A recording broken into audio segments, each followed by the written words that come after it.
आपण ऐकत आहात जगद्गुरु तत्वदर्शी संत रामपालजी महाराज यांच्याद्वारे लिखित पुस्तक कबीर परमेश्वर संपूर्ण.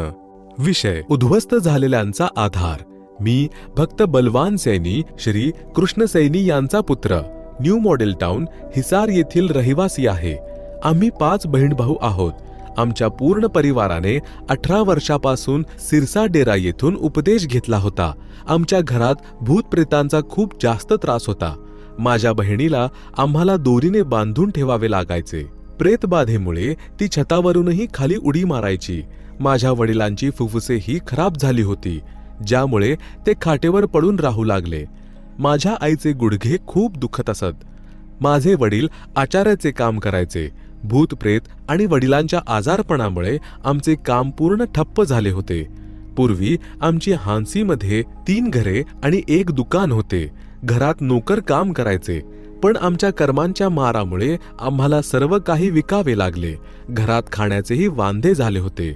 आम्ही देवी देवतांनाही मानत होतो. 2003 पासून आम्ही दर महिन्याला मेहंदीपूरला जायचो. आमचा संपूर्ण परिवार मेहंदीपूरमध्येच होळी दिवाळी साजरी करत होता. डॉक्टरांकडे जाऊनही आम्ही कंटाळलो होतो. आम्ही माता चौकी, सेवडो, नागा साधू इत्यादी जंतरमंतर करणाऱ्यांकडे पण जात होतो. आम्ही नरडपीरची मंडी राजस्थान येथे 1 वर्षभर राहून आलो होतो. आम्ही 5 वर्षे दर महिन्याला सजाडा धाम जोधपूर येथे जात राहिलो, जेथे भगवान शंकराची पूजा होत होती.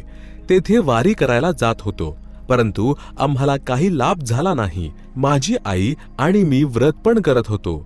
मी बालाजी धाम सालासर येथे अनवाणी पायाने 2-3 वेळा गेलो होतो. माता गुडगाववाली आमची कुळाची देवी होती. मी तेथे हातावर ज्योती ठेवून 15 मिनिटे आरतीही केली होती. हात पूर्णपणे जळाला होता, पण आम्हाला कोणत्याही साधनेतून आराम मिळाला नाही. शेवटी आम्ही हार मानली होती. आम्ही दुःखी होऊन घरीच राहू लागलो. आम्ही सर्व पूजा सोडल्या होत्या. त्यानंतर मला 24 फेब्रुवारी 2012 रोजी सद्गुरू रामपालजी महाराजांचे ज्ञानगंगा हे पुस्तक मिळाले. मी ते पुस्तक वाचून काढले व कुटुंबासह नाम घेतले. मला नियम सांगण्यात आले की कोणत्याही देवी देवतांच्या धामावर पूजेसाठी जायचे नाही. मी घरी आलो. मला रात्री झोप येत नव्हती. मी अस्वस्थ झालो होतो, कारण मी खाटू श्याम राधेकृष्णाला खूप मानत होतो. मी त्यांना सोडू शकत नव्हतो. दुसऱ्याच दिवशी मी खाटू श्याम येथे गेलो. मी तिथे 5-6 दिवस राहिलो. तिथे पैसे भरून VIP लाईनमध्ये दर्शन घेण्यासाठी गेलो. मी दर्शन घेऊ लागलो तेव्हा आवाज आला, बलवान, तू तुझा भगवान तर बरवाला येथे सोडून आलास, इथे काही नाही. मग मी रडत घरी आलो.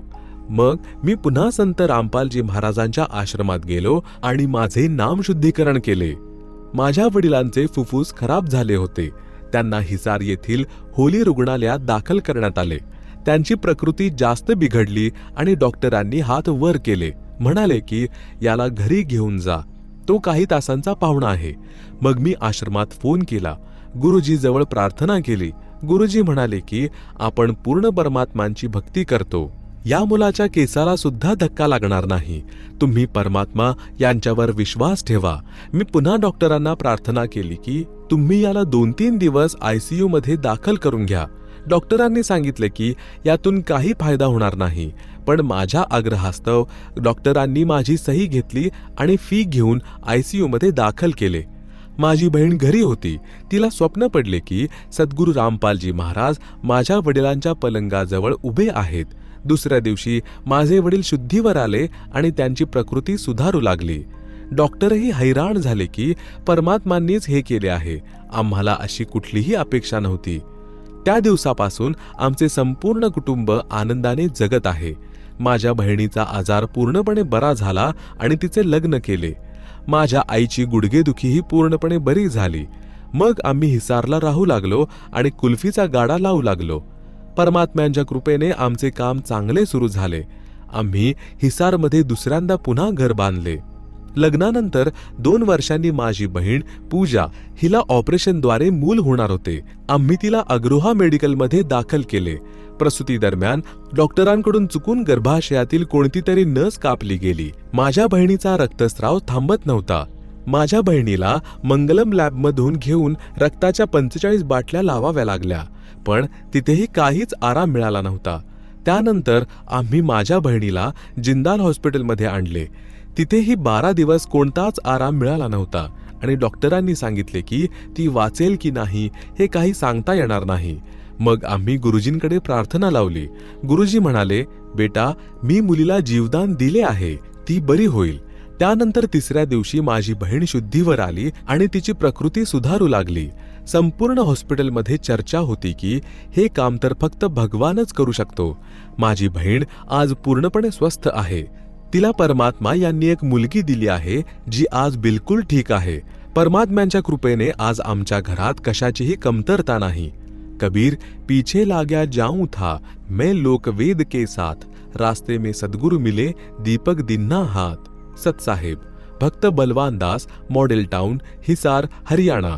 Mobile number 9996593021. वरील काही भक्त आत्म्यांची आत्मकथा आपण वाचली. असेच हजारो लाखो भक्त आहेत जे आपली आत्मकथा पुस्तकामध्ये लिहिण्यास इच्छुक आहेत, परंतु येथे जागेच्या अभावी आम्ही काही भक्तांचीच आत्मकथा देऊ शकलो. जर सर्व भक्तांची आत्मकथा आम्ही लिहिण्यास बसलो तर कदाचित शेकडो पुस्तके छापली जातील. यामुळे समजदार व्यक्तीला एवढी सूचना म्हणजे संकेत भरपूर आहे. भक्तीमधील फरक. भक्तीमध्ये खूप फरक असतो.